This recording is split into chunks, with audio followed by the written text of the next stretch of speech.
And joining us now to discuss the impacts of the Big Beautiful Bill is Daniel Lacalle, Chief Economist at Tres's Hedge Fund and author of the book Freedom or Equality. So good afternoon, Daniel. Let's start off with one of Trump's bigger promises that's in the bill. It introduces new deductions for tips, overtime, car loans, some Social Security income.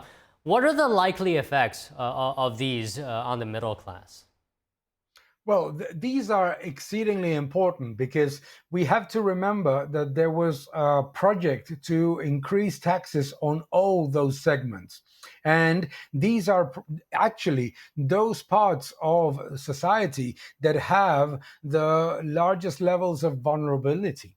Therefore, reducing those taxes is absolutely critical to improve the conditions for the middle class and for the people in the services sector that are actually in an environment that logically, because of the way that the sector works, that is more cyclical. So it's a better way of having more security about their income and about their finances. So I think it's a very, very important factor, likely to drive higher consumption and improvement in the credit card debt, reducing those levels of credit card debt that so many citizens have had to maximize in the past months. So if you're saying that it's going to be a boost for those sectors that you mentioned, do you also expect this bill then, naturally with its mix of tax cuts and spending increases, to boost GDP? Oh, absolutely. If we, as Austrian economists or libertarians, don't understand that the combination of deregulation and tax cuts are likely to drive a much stronger but also more sustainable GDP, is definitely something that we should be repeating over and over again.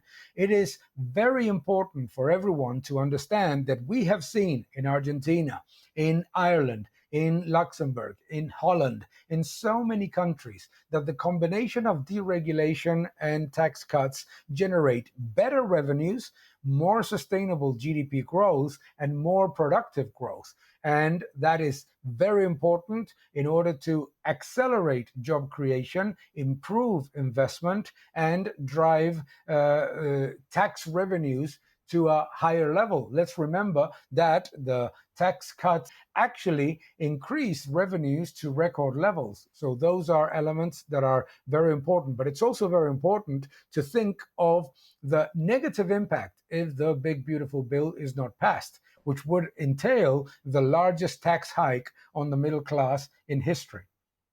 Okay, speaking of the 2017 Trump tax cuts, the bill would actually make it permanent, meaning it could maybe leave more capital in the hands of American small businesses. And that's really important, right? So talk to us about the impacts of the 2017 Trump tax cuts. Okay, the impact was very evident. Number one, we saw record revenues, record tax receipts, and that is something that is very important considering some of the criticisms that we have read in the past 2 weeks.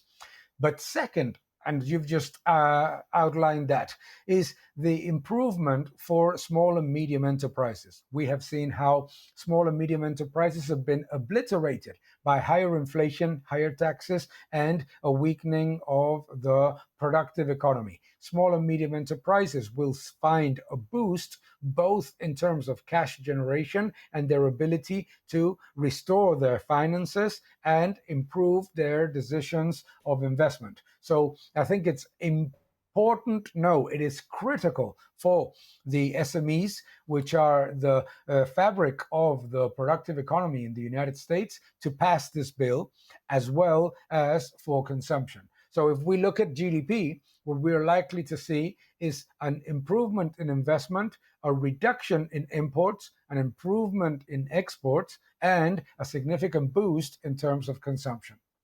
Okay, so talking about businesses, exports, imports, the bill also offers tax incentives for U.S. manufacturing, and that includes full expensing for capital investment. How effective, in your opinion, are these tools going to be in sort of revitalizing domestic production, if you will? Well, let's start from the deregulation part. The deregulation part is likely to boost and strengthen the investment in the energy sector quite significantly. Let's remember that there was an enormous level of bureaucratic burden imposed on the energy sector in the past 4 years. I think that it's also very significant to understand that the incentives to attract manufacturing to the United States are likely to generate a very large improvement in investment. We have already seen that investment in the first quarter soared. And I think that it is likely to continue to strengthen into particularly the 27 to 28 period. That is likely, obviously, to be when those positives manifest, because investment tends to appear between 12 to 16 months after the bill has been passed. Okay, so all these things we've talked about looks to be a positive for the economy, but I'm sure you've also heard of the CBO projections. If I could get your comments on that, where it says the bill could increase the deficit by over $3 trillion. Any comments you have on that? Well, the first thing that we need to understand is that the CBO projections are exceedingly conservative.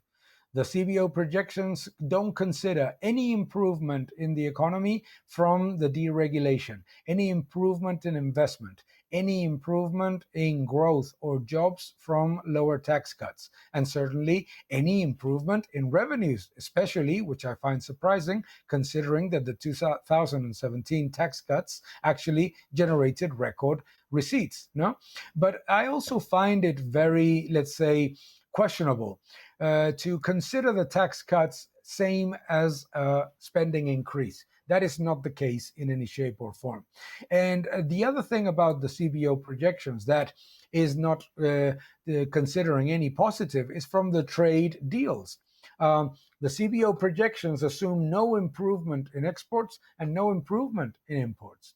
Therefore, if we assume a Laffer curve estimate and a logical, conservative estimate of the improvements from the trade deals, the tax receipts coming both from higher revenues and also higher tariffs, and also the improvement in investment and growth, it is very likely that we see a substantial improvement from the trend in GDP growth, and therefore the deficit is likely to be reduced in 25, 26, and 27 relative to the base, and even more importantly, relative to what would have been the alternative, which was the disastrous economic program presented by Kamala Harris.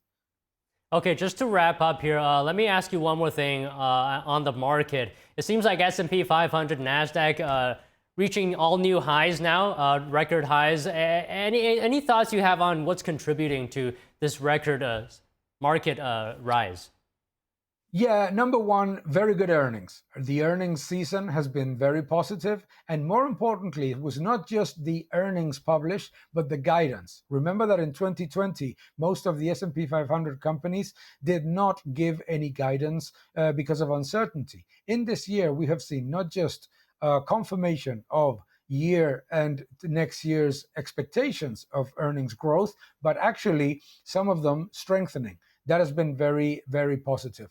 Also, the market has gone from a tariff tantrum to understanding that tariffs are a tool to negotiate trade deals. And therefore, the market now reacts positively on the news that there's going to be some kind of negotiation, and also positive on the confirmation of those trade deals. So I think it's basically going from a very negative perception of the tariff announcement in Liberation Day to the realization that it's a negotiation tool added to a very robust earnings season with very good guidance.